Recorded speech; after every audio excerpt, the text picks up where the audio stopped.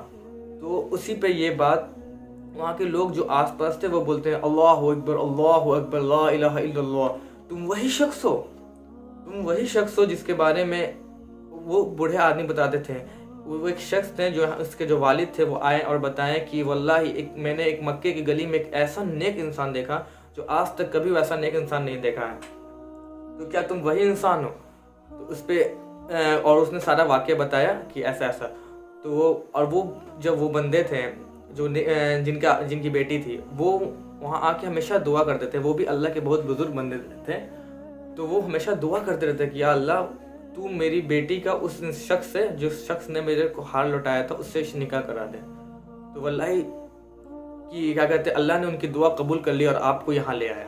تو سوچیے اللہ کیسا قادر ہے، اللہ کتنا زبردست قادر ہے، ہر چیز پہ قدرت رکھتا ہے کہ اس شخص کو اس کی دعا بھی قبول کروا دی اور اس شخص کی اس سے شادی بھی کروا دی، اور اس کی اجر کیسا دیا کہ جب اس نے 500 دینار اللہ کے لیے منع کر دیا، وہ بولا کہ میرا اجر صرف اللہ دے گا، تو وہ اس سے شادی بھی کروا دی اور وہ ہار والی بھی دے دی اور وہ لڑکی بھی دے دی اللہ نے۔ اور وہ بتاتے ہیں کہ ایک وقت ایسا آیا کہ جب ہم لوگوں کو ہسبینڈ وائف کو پیسے کی ضرورت پڑی تو ہم نے وہ ہار بیچا، تو وہ 5 لاکھ دینار کا وہ ہار بکا۔ سوچیے کہ وہ اللہ کے لیے 500 دینار کو چھوڑے تھے، تو اللہ رب العزت نے انہیں 5 لاکھ دینار واپس کیا۔ تو اللہ بڑا قدردان ہے۔ تو اللہ کوئی بھی اپنا 2 پرنسپل فالو کر لے، پہلا اپنے 3 ٹوٹل ہے، 2 اپنے بات کر لی ہے، پہلا کہ اپنی نیت کو خالص پاک کر لے، کیونکہ حدیث میں آتی ہے، صحیح بخاری میں آتا ہے، پہلی حدیث انما اعمال بالنیہ، اعمال کا دارمدار نیت پہ ہے، اور دوسرا کوئی بھی عمل کریں صرف اللہ واحد اللہ کے لیے کریں اور اس کا اجر صرف اللہ سے رکھیں نہ کہ بندہ سے، اور تیسرا میرے بھائیوں حلال لقمہ اپنے پیٹ میں ڈالیں، حرام لقمہ سے بچیں۔ واللہ جس نے یہ تینوں عمل کیا بے شک اللہ کی مدد اس کے ساتھ رہے گی، کیونکہ اللہ نے خود ذمہ داری لیا ہے کہ جو اللہ نے ذمہ داری لیا اس بندوں کی جو اللہ کے لیے ایفرٹ ڈالتے ہو۔ آپ اگر اللہ کے لیے ایفرٹ ڈال رہے ہیں اور اپنے آپ کو گناہ سے بچا رہے ہیں اور اپنے آپ کو نیک اعمال کی طرف لے جا رہے ہیں تو اللہ بڑا قدردان ہے۔ وہ آپ کو ایسے راستے آپ کے بند ہوں گے تو وہ ایسے راستے کھولیں گے جس کا آپ گمان بھی نہیں کر سکتے ہیں۔ اور بے شک وہ اللہ وہی اللہ ہے جو یوسف کا اللہ تھا، جو ابراہیم کا اللہ تھا، جو یعقوب کا اللہ تھا، جو موسیٰ کا اللہ تھا، جو فرعون سے بچایا تھا۔ اللہ نہیں بدلا ہے، اللہ وہی اللہ ہے جو یوسف کا اللہ تھا، جو ابراہیم کا اللہ تھا، جو یعقوب کا اللہ تھا، جو موسیٰ کا اللہ تھا، جو فرعون سے بچایا تھا۔ اللہ نہیں بدلا ہے۔